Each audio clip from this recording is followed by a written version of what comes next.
Alrighty. So Ozzy, Yeah, how's she doing? she's good. We love her. She's a lot of work, a lot of energy. Um, do not love taking her for walks. Um, and look forward to fixing that. It's the most Okay. basic summary. So, Yeah. Because I remember you had come out in a couple of the pack walks, right?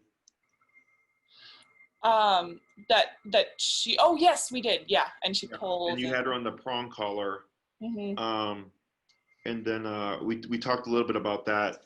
And is it like she's still like just struggling with the walking and stuff with the prong? Yeah. Yeah, she'll respond well to the prong. But then whenever she gets stimulated, that's when she ignores it. And that's when like it's hard to give her that tug to have the correction because she's constantly pulling. Mm-hmm. And so it's just a constant tightening. So there's no Correct. yeah. And it was my understanding that you're supposed to give a little tug to have like the simulation of like a nip or something to Correct. correct it. Yeah. Mm-hmm. And this is very common with prong collars. I like prong collars. I would suggest someone use them if they're on a budget or something like that. Right. But what can happen is if we have something that's more stimulating to the dogs, um, when they get focused on something, will ignore quite a bit. Okay. Yeah. I'm not sure if you were there, but there was a dog. His name is Reggie, who was coming out in the pack walks, and he comes to our daycare as well. And I mean, we were like cranking him, okay, and he just did not care. He was just like go go go. So Guy with finally, they the put him on an e-collar, and oh, now he's like now he's controllable. Now he's tamed. He was toned down quite a bit because we have something that can actually match the brain. Yeah. Okay. So, and the prong collar also for some people can be too confrontational. Especially like in Reggie's case, I want to do a video on it, but they're like, not to be mean, but they're really like harshly yanking because we're trying to get through to him. Yeah. And he's like, no, squirrels, you Yeah. know. And the reason for that is, as you noted, dogs bite each other. Okay. And a prong collar was made to mimic a dog bite. And it can be effective for many dogs, but for the sturdier, more physically resilient or bully type breeds like Rotties, Mastiffs, giant Schnauzers, Pitties, Bull Terriers, like all these powerful breeds, like you need quite a bit of physical force. And then sometimes you can give your harshest correction and you could be a very big person and they're just not fazed by it. Okay. Yeah. Yeah. So the e-collar alleviates a lot of that because everything's at the press of a button, and we can tailor it to the dog. We don't have to worry about physical force anymore. We don't have to worry about physical strength. So like, I had a client. She was approximately about 90 pounds, very small, petite lady, with a 150-pound Great Dane. Okay, and he was dog reactive. Oh. So she had some really close where she's just like, holding him, and he's just dragging her feet or just like this, right? Because he was just so physically powerful. And our center of gravity is at our hips. So it's either the dog's pulling you over, or like you're having to brace yourself, but he was, almost twice her size, and he just, like a horse pulling a carriage, like took her. Yeah. So in her case, we did prong with e-collar because she needed as much leverage as possible. Wow. But the e-collar did all the work. The prong collar was more so present in case, because she lived in Bucktown. So if she turned a corner and there was a dog and she needed some kind of immediate control, that's where the prong came into play until the e-collar could like do its work and like settle the dog down. Right. Okay. So did you have any questions or concerns about anything like e-collar related? We were looking on your site a little bit, and we were trying to find one of the collars that you suggested that would fit her, and it appears to have been sold out, or something. Okay, I'll take a look. Because, The one I'd recommend for her, you technically have two options. And Maria will send you this information, but if you want to write it down, one is the Dogtra 2300 NCP. Okay. And the other one Okay. I think it was. is the Dogtra 1900S Black Edition. Okay. So either one of those are an option. The 2300 is meant for 70 pounds and under. Okay. 3/4 mile range. So plenty of range for the average family pet. Mm-hmm. And the 1900S Black Edition is for 70 pounds and over. The only reason I suggest that is when we talk about training, people tend to only think about training when life is perfect. Okay. When there's no like emergency situation, when there's nothing going on. And I think about worst case scenario. Okay. And like, let's say you're out with Ozzy, she's running around off leash and like someone like lit a firework and it blew up and it spooked her. Yeah. And she starts running, which has happened quite a few times. It's happened to me twice and it's happened to clients over the years. Is in that moment when you call her, it's not about obedience, right? She's running for her life. Yeah. It's so in that moment, it's not just how do you say the training you've done. You want to take into effect that dogs again are physical animals; they bite each other. Okay, so the 1900 is more powerful, which means you would just get more from less. Okay, so if you're getting more from less, that gives you a wider window in case of an emergency. Because if she's under stress and in flight mode, you have to override flight mode. Okay, and the other component is just the size of the dog. So I had a couple of aggression cases. They were 150-pound dogs. Yeah. One was a Rottweiler. The other one was a new breed called a bully breed. And they were both human aggressive, and they were so aggressive. Okay, so all those three things, right? Dogs bite each other, the emotional state, and then in this case, the size of the dog. Is their aggression was so severe that I needed 2 e-collars going off at the same time to stop it. Wow. Okay, and this isn't something I just came in doing. I did weeks of training and like nothing was working. So I go, okay, like we need more power, and then everybody has a breaking point, right? Yeah. So those are the 3 components that I always think about. And then Ozzy, she's like what, 50, 60 pounds? Yeah, I think 58 was her last weight. So. Yeah, so she's a fairly solid dog, right? So both of those are an option for you.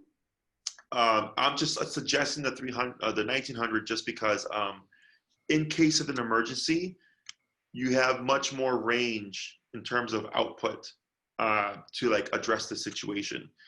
And I always, when I talk to my clients, like there's the training stuff, right? But I always educate them for like life's gonna happen, and that's when you're just like, okay, how do I make this work given the situation? Yeah. Okay. And Questions about that?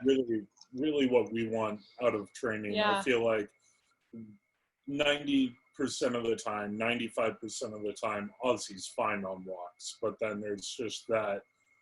there's a dog at the end of the street that barks and really bothers her, and she'll get stimulated and kind of triggered by that. And then for the rest of the walk, she's very bad. Yeah. And it just like, for most of the time, she's fine.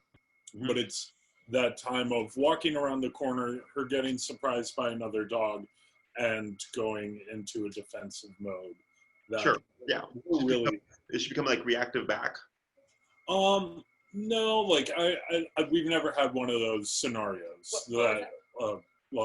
coming around the corner, and she doesn't really get reactive.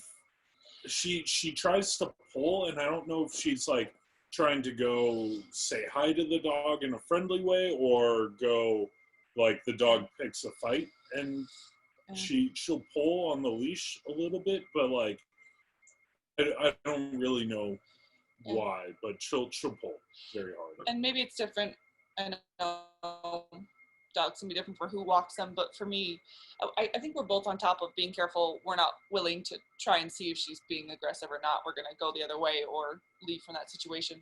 But for me, she does, anytime she sees a dog, it's just laser focus on there. And we've done the figure eights and walk away or stand in front to get distractions with corrections, all that. And she's just still peering between legs to find the dog. So it's just, nothing matters but the dog. So Right. I don't like that kind of focus. Right. So that, so there's two ways of addressing that. Ideally, it's either because when we do the e-collar training and you're really communicating with the brain and are able to override things and decisions, is that we don't even see that. Because she's so, like she's like so focused on what she's supposed to do, right? Is that she'll either detach or disengage more quickly. If that doesn't happen, it's not a problem. It just means we have to do a different approach where like she might lock on and now I have a tool that can override that. Yeah. Okay. So then after you've done that so many times and you've corrected behavior, she'll start to, what's the word? Deter from it, because that's what aversives are for, you know? So like, if you know, if a dog is mounting another dog at the dog park and that dog turns around and bites that dog, you know, not bite like an aggressive bite, like a correctional bite. It's to tell that dog not to do that again. Right. So like, let's say that dog does it, then the mounting dog leaves and tries to mount another dog, and that dog does nothing. Now the mounting dog's learned, I can't mount you, but I can mount you. Okay. Because of that aversive reaction from the first dog. So for Ozzy, you of course, with the e-collar, I like to think of it as a bite on a button, is if she did do something I disagreed with, I could just press a button to correct it. And then over time, we would stop seeing that behavior. That's awesome. Okay.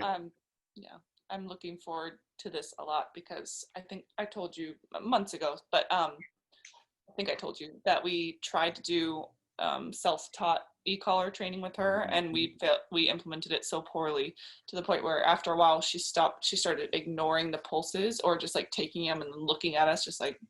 I think it was also a relatively cheap e-collar. Yeah, we just did it poorly. And we were pretty afraid to push it to, it had levels and 99 was the max level, and I don't think we ever wanted to push it past 70 because 70 is fairly high, you know. Yeah. Even for like, I would think a collar like that. Do you remember how much you paid for it? I think it was. You still have it. 40. Right? Oh yeah. Was it on Amazon? 50. Yeah. Yeah, I know which one you're talking about. Okay, there you go. It's not good. It's not a good collar. No, I remember that stage of dog owning. Yeah. Yeah. So I've never had a dog override the collar. Okay. There was just those two cases I told you about, which they overrode one collar, but they couldn't override two collars. Yeah, it was just not enough power coming out of the one collar. Yeah. Correct. So if you want to, just as FYI, err on, like on the side of caution, I'd probably just opt for the 1900. Because the last thing you'd want is like you get the other one, because technically it is appropriate to her, right? But we have to factor in stress levels and it's just what's going on within the moment. Is that with the 1900, I'm not worried about, is she going to override it? Because that's what happened there. You went to 70, and maybe above 70 would have worked, but that's pretty high given any type of collar, okay? And it's uncommon, like, you know, because you guys are thinking about the daycare and train, is that correct? Yes. Okay. We'll figure that out real quick. Cool. Because it does happen. Most dogs fall between 25 to 35, and our collars go to 127. So 127 and 99 are the same, okay? But we just have more output. So like, you know, 40 on this one could be 20 on this one. Okay? So it gives us a bit more wiggle room. But it does happen where a dog is just very physically resilient. We already know she's resilient to the prong collar. I have a dog who's also a daycare dog now. His name is Wrinkles. He's a little bulldog. Friendliest guy ever, and his number is like 80. Okay. Whoa. Yeah, that's just his number. Okay, but most dogs are 25, 35. Wow. Okay, Now, they were referred to me from another client, so they just came in going, you know what you're doing, train our dog, right? So they're all for it. But usually that's a struggle for a lot of people when I tell them, like, your dog, number's 80. They're like, but why? Like, I'm like, because that's just how tough your dog is. Like, Yeah. So we're very aware that Ozzy is a tough, stubborn dog. Yeah. And I am preparing. I think I won't enjoy shocking her, but I'll get over it really fast because it will be so nice to have that control and for her to feel safe walking around and not be so focused on everything. So, and so are you guys familiar with what an e-collar is? Yes, but tell us anyway, in case we're not sure. So most people think of it as like, they call it a shock because when they first came out, they were shocking in the sense that they didn't have very many levels. They weren't as refined as they are today. Like even the one you have now, I would gamble and say is much better than the ones they had way back when, because they only had like 3 to 5 levels. Okay, so like 5 would have been 99. So you can see the jumps that they would have to have made for a 5-level collar. So it's not electricity, it's not a current running through your dog's body like a taser. It's a miniaturized TENS unit. Are you guys familiar with TENS therapy? No. Have you ever seen those videos where they mimic labor contraction pains in men? Yeah. Okay, so that machine is a TENS unit. Okay, so it's contracting the muscles to replicate what it's like giving birth. Okay, which obviously giving birth is not comfortable. But that's the technology. Okay, they use it at chiropractor offices and at physical therapists. Yeah, okay? I actually think I did have one of them because I've dislocated my knee, and so they did it on my quad to like stimulate the quad before they got me off crutches. So interesting. Yeah, I think now they have like needles where they can stick the exact muscle and just move that muscle. Whereas others, like you might see like the circles, right, that go on the muscle and then moves the whole like arm. And now it's even more refined where if they need to isolate a particular muscle, they just stick a needle through to that muscle and it'll just stimulate that particular part of the body. That's really cool. Yeah. So it's the same technology. Okay. That's cool. You're not electrocuting your dog. It's just a muscle stimulator. So the only thing that she would feel the stimulation is, of course, on the neck where the 2 probes would be making contact. Okay. And it causes the muscle to twitch. The higher you go, obviously, the more uncomfortable it becomes. And that's where we figure out what is Ozzy's, what we call her working number, because that's what's going to make everything effective despite the environment. Okay. And that working number can change according to what's going on. So like if there's like a lot of stimuli and distractions, you would maybe be at a higher number. If it's a nice quiet day, you might most likely be at a lower number. And you're just kind of adapting to whatever the situation is. The approach in terms of how we go about the dog training is much like how they go about it with humans. They probably started low and then they worked their way up and told you like, let us know when it becomes too much. And then when it became too much, you told them like right there, and then they probably dipped it a little bit so that the machine could do its work, right? Yeah. It's the exact same thing with dog training. We start low and then we work our way up. Okay. I don't know what Ozzy's number is going to be. She will tell me. All right. By how she responds to it tells me like, okay, this is your working number. Okay. And then as we work with her more, that number may dip because, dogs aren't meant to have an e-collar on their neck, twitching their muscles or whatever.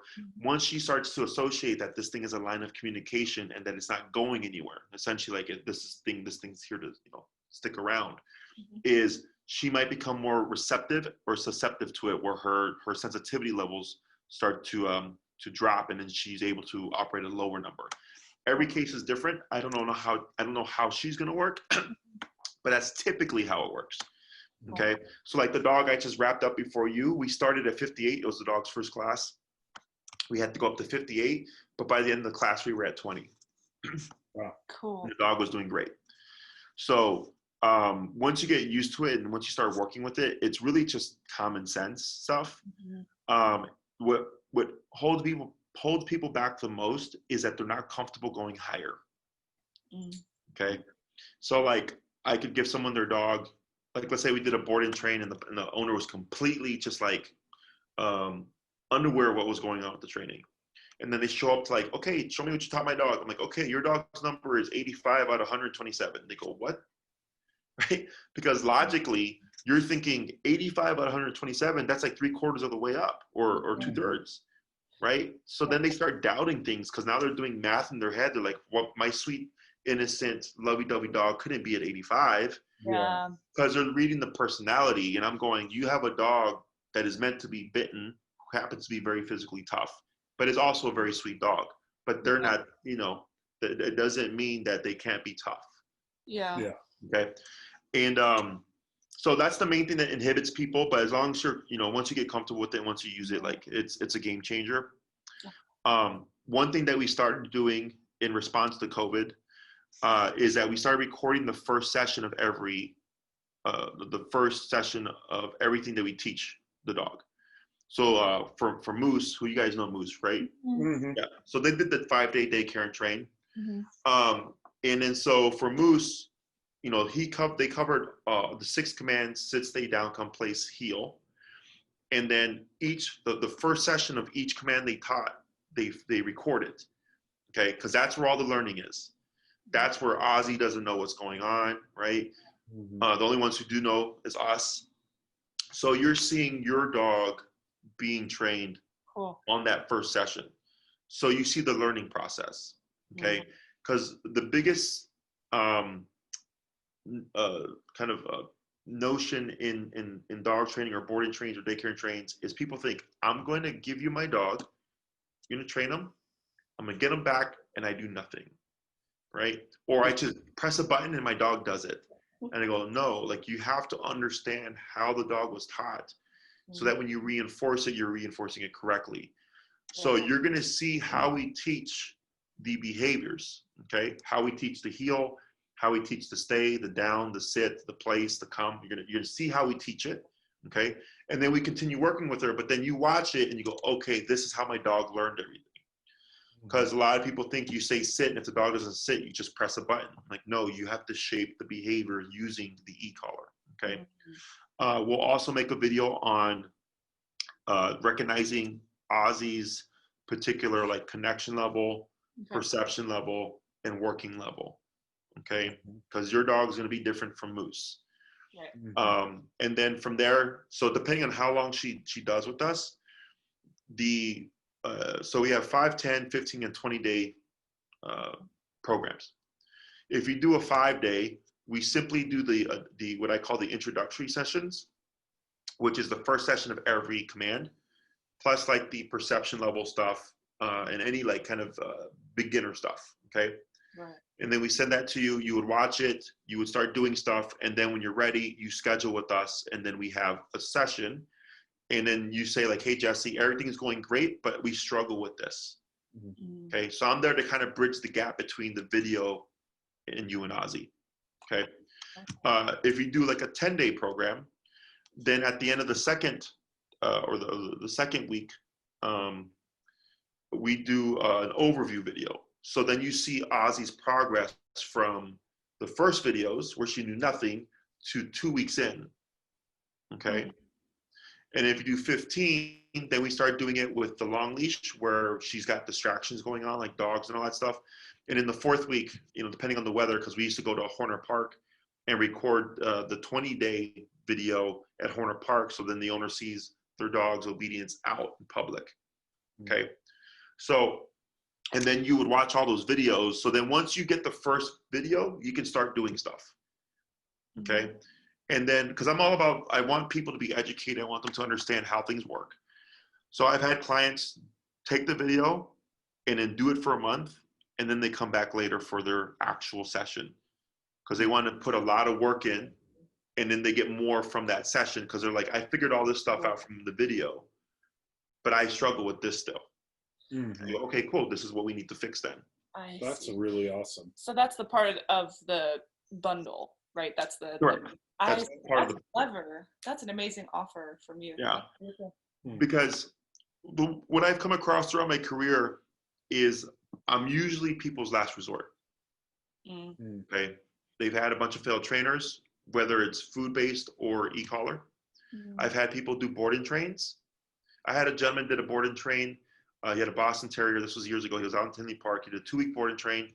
Lady came back, dropped his dog off, and said, "Your dog knows sit, stay down, come place, heel." Blah blah blah. Spent 30 minutes with him. Bye, and left. Ugh. And he had absolutely no idea how to apply anything. Okay. So months go by. He contacted her again. She came back, took his dog, left him at home, left the owner at home, took his dog, came back after an hour and said, "Your dog knows everything. You're just not doing it right," and left. Okay. So then he contacts me. And I'm like, "Man, I'm sorry. Okay, that's at least $2,000 down the drain." Yeah. Right. And I was like, okay. I'm like, unfortunately, I know your dog was trained, but in my opinion, they weren't trained the right way. So we're just going to start from scratch. Right. But we're going to progress very quickly because your dog does have a foundation. Yeah. So then I worked with him and I explained to him how everything works. So then by the end of, I think he only did 9 classes, but he ultimately only used like 7 of them, because by the 7th class, he actually got everything that he needed or wanted from the 2-week board and train, right? But nothing had been explained to him, Right. so he didn't know. So my whole deal is make sure that the owner understands, because when I work with my clients, I don't want to hear from them again. That means I did my job. I respect that. Yeah. That's awesome. Right. So, and people always welcome, I get questions. Like I get clients from like years ago that'll email me a question and stuff, and it's real easy to explain it to them via email. And then if they need a tune up, I'm more than happy to pop in for a lesson and stuff. But if I don't get contacted by someone, it's because they understand and they've gotten what they needed, and they're able to think for themselves and handle that stuff on their own. Yeah. Because it's not, dogs aren't like vehicles where you can have a battery replaced and then your car's up and running and you just go. Like there's a lot more involved in it. Okay. Any questions about that stuff? If we do the 5-day bundle and then wait a month or several weeks or however we decide and have the meeting and enjoy it, and then 2 months later we come into another problem, is that when that 30-minute training session can happen at Daycare? Like, I think it's offered on your website. Would we like do that? training sessions? Yeah. Oh, okay. So those training sessions, I think you might be talking about I think that's the one you actually inquired about. Okay. Right? Yeah. Originally, correct. Okay. Yeah. So the difference between that is the Daycare and train is we're training your dog to the degree that it transfers to you. Okay, so that's where the video comes into play. That's where that session comes into play with me, right? Yeah. To transfer everything to you. Okay. Those training sessions that you see that are like, it's like 5 for like $100 something or whatever, is like if we have a dog that already was trained by us, and like maybe the owner like slacked on something, and they're like, "Hey, can you work on this?" So we work on it, but it doesn't come with follow-up. I see. Okay. So yeah, so it's more so for dogs. Like we have a lady here who's e-collar training her own dog, and she asked if we could do recall or come when called when the dog came to Daycare, because we have distractions. Okay. So she's already doing her own stuff. Yeah. And we're just doing something to help her because she can't replicate it. Okay. That makes sense. That's She awesome. already knows what she's doing. She just needs us to kind of help advance it a bit so that it just transfers to her. Okay. Which can happen. But so like, let's say you did that with the e-collar, like we would train the dog and then you'd have your dog and then just think like, okay, I know they said they taught my dog heel, but how do I get my dog to heel? Right. Because you're not going to get follow-up. Yeah. Okay. That's helpful. So it is an option after this if we're like, okay, we need more practice, but it sounds like we definitely want to do a 5-day because we get the feedback. That's correct. Awesome. Yeah. Okay. Yeah. If you want to get the transfer to you, you want the Daycare and train. So like the Daycare and train and the board and train come with the videos and the follow-up, because you need to know what your dog knows. Yeah. How to apply it. Okay. Now let's say you do the 5-day, you have the videos, you wait a month, you do your follow-up class. I forget how many come with the 5-day, it's on the website. And then you decide like, you want a couple of more classes, right? You can purchase like individual lessons, maybe springtime, and then we can kind of close the gap on anything else that might be, I would just say, is still not, maybe you're still struggling with. Yeah. Or you can do like another 5-day daycare and train or whatever. Yeah. And then you would get another video and then, you know, another kind of follow up with it. Right. It just comes down to like what you want to do in terms of approach. The pro to the daycare and train is in the 5 days, we do cover everything. Okay. But you're still going to have your homework, especially when it comes to the recall. Yeah. Okay. Recall takes the longest to teach. Takes the longest to teach because it requires you to go somewhere to practice. Okay. The heel is easy because you walk your dog every day. Yeah. Sit, stay, down, and place are easy because you could do them inside your home. Yeah. Okay. But the recall, you have to be outside with space. Okay. And in 5 days, we're not going to have a fully, you know, fleshed out recall command. Yeah. Even if someone does a 20-day, I tell them there's still work to be done because we're at a facility and we do take trips to Horner Park, right? But we're only there for a period of time. We're not with your dog at Horner Park for 8 hours, right? We're there for like 30 minutes or so. So we can only do so much with what we're given. So what we do is we get the dog as close to off-leash trained as possible, but the owner then has all that follow-up, right? So that we can, again, transfer, but then tell them this is what you need to do to then make your obedience as 100% as possible. Yeah. Okay. So in the 5 days that she'd be here, we would cover all the commands and you'd have your video and we would send it to you. And then whenever you're ready, you would schedule your follow-up. And then, you know, like you could do a 5-day and train Ozzy to be off leash. Okay. You just have to put in more work. Awesome. Okay. Questions about that? No. That's so encouraging when we are ready to be Yeah. there for and work it out. So I'm Yeah. excited about this. We're ready to learn how to do it properly. And Yeah. Yeah, no, I see, I've come across many people who've tried to do it themselves, and thankfully you guys were, you know, aware and cognizant of like, maybe we need a professional for this. Yeah. Because unfortunately, you know, e-collar is perfectly safe to use, very effective tool, but the way people tend to approach it tends to be more along the lines of punishment, which punishment isn't a bad thing, but it's so like, most people think I say sit. If my dog doesn't sit, I shock him. Okay. That's how most people think.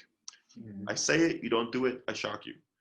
And the problem with that is if you've never taught the sit, or if you've taught the sit with food, the dog doesn't understand why there's a consequence.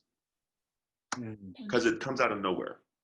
Yeah. Okay. You went from I do this and you give me a treat till if I don't do it, I get shocked. Like they don't understand that because they don't understand what the meaning of sit is.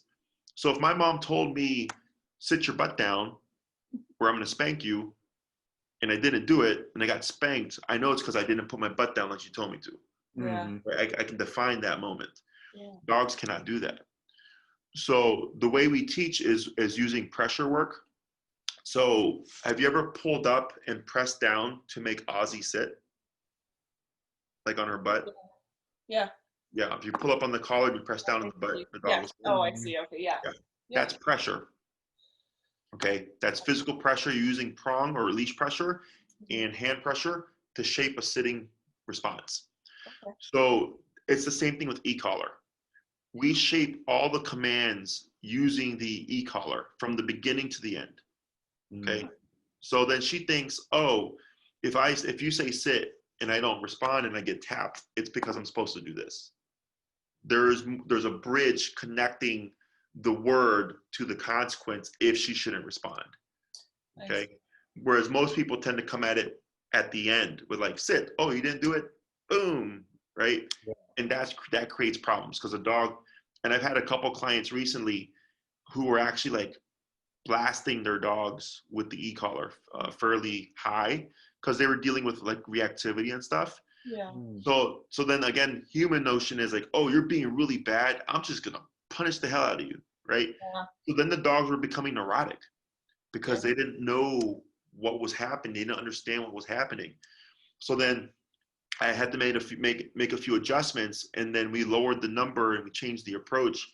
And then when the dogs came back, they were much calmer.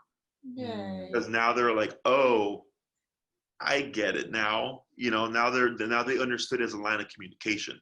Mm. And it's not to say that I've never punished or harshly corrected a dog, because I have, but it's in a fashion that I know that they're gonna understand. Yeah. Okay. Any other questions or concerns? One quick one. She knows sit and everything, but will it still be pressure training with the collar to get her to do it? Yeah. Okay. Correct. Cool. Because we have to layer in the remote. Okay, I see. Because it happens all the time. Dogs that were previously trained either by the owner or by another trainer and stuff, and if I ignored the sit and we didn't cover it, and then that leaves you with the approach that I just said, right? Mm-hmm. You would say, Yeah. sit. She doesn't do it, and you would remote her, but she doesn't know why. Yeah. Yeah. So we have to reshape or re-teach everything using the e-collar. She would just have a faster progress rate because she already knows it. Yeah. Okay. That makes sense. Yeah. Oh, sorry. Absolutely last question. We're not going to use the collar at home until we get the video back from you, right? We shouldn't be practicing until we, okay, cool. Correct. Yeah. Now you could watch another dog's video, but it just wouldn't, you'd have to like figure it out on your own. Whereas if you watch Ozzy's video, you're getting Ozzy's video. Awesome. Yeah. And then after that, you can schedule your follow-up lesson as soon or as late as you want. It doesn't expire. It's there. We have a bunch of board and trains that we did, and they only did like 2 lessons with us, and they're good. They don't need the other stuff. So, in a year or 2 years, like, hey, Jesse, can I have my lesson now? I'm like, sure, come on in. Wonderful. Okay. So, thank you so much. Yeah. Anything else? I'm sure we'll talk to Maria about scheduling. Does it typically fall in consecutive weeks, I'm guessing? Oh, sure. So like the sooner she finishes the program, the faster we can get all that stuff to you, right? Mm-hmm. Now, and my staff had been because now they're much better trainers. They've been dishing out the videos pretty quick, so that the owner can get it and then start their process right away. But then the rule was before you couldn't have your first follow-up until after the first 5 days to make sure that we've covered enough stuff to actually have a lesson. Okay, so that's the only thing. But once you get your video, whether it be after day 1 or after day 3, you would watch it. It's, I think, typically between 30 to 45 minutes long. You would watch it and then start applying the stuff. And then, you can come in the spring, you could come in January, you can come in February, whenever you're ready, you schedule the lesson, and then I help you with whatever it is that you're struggling with. Awesome. Okay. Great. Sounds perfect. Do you have a recommendation, knock it all out in 1 week or spread it across 3? Is there any? Oh, sure. I mean, now that we got the video stuff going on, like you could do, 2 a week or whatever. If it's just like you want to get it done as quickly as possible, then a Monday through Friday or whatever, it's just coming consecutively. Yeah, it's really up to you. Okay. Because since we have the video, it gives you that gray area. Yeah. Because once you have it, you can stretch out whatever's left. So like if you did a longer program, because we had another client who did a 20-day, and she did like the first 10 days back to back, and then the last 10 days she staggered them out. Okay. But she had the video and everything to watch, and then once she finished her complete program, then she started her follow-up lessons. That's awesome. I see. That makes sense. Okay. Yeah. Thank you so much for taking the time for this consult and everything. We really appreciate it. Yeah, I just want to make sure you guys understand and then are aware of like the realities of it and stuff.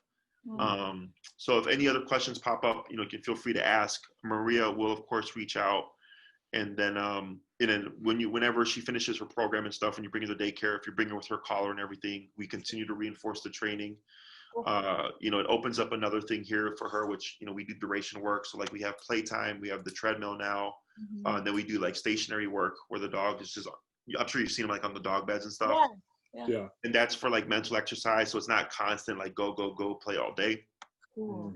So yeah, so once she's more than welcome to come even for standard daycare with it, and then we'll use it to reinforce any training that she's learned and stuff. So Fantastic. Awesome.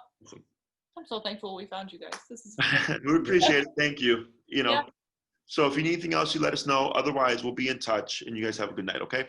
Yep. All right. Thank you so Thank much, you. Jesse. Have a good weekend. Good night. Thank you too. Bye bye.